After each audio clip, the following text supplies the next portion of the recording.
We're in Oak Grove Cemetery. This would be Spruce Street right in front of me. And we're in front of the grave of Bertha Mabel Manchester, daughter of Stephen C. and Hannah M., born May 7, 1871. So she was about 11 years younger than Lizzie, and was murdered on May 30th, 1893, at the age of 22 years and 23 days. There's some other Manchesters here in the plot.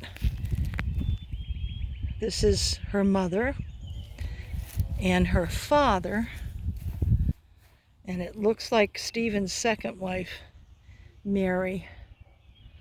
Of course, we know the Manchester story.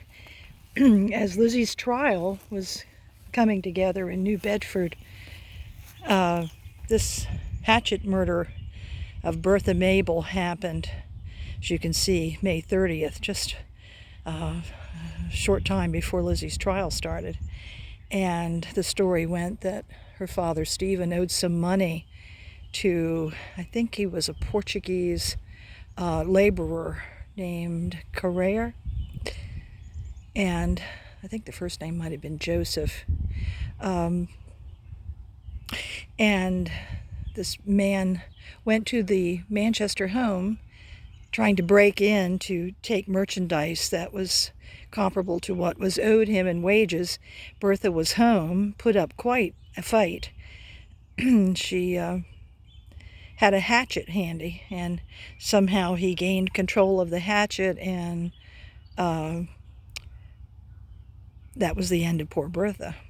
But it's notable because the news of this case was kept quiet so as not to have any influence on the other famous Hatchet murder that was going on in New Bedford. So this is Bertha Mabel Manchester. If you're looking for her grave, you'll come through the front gate and go down Spruce Avenue, and you will be looking, very easy to see from the street, these two logs, Elizabeth and Dwight, and she is directly in front of those. It's a good visual. Okay, having a great time today in Oak Grove. See you later.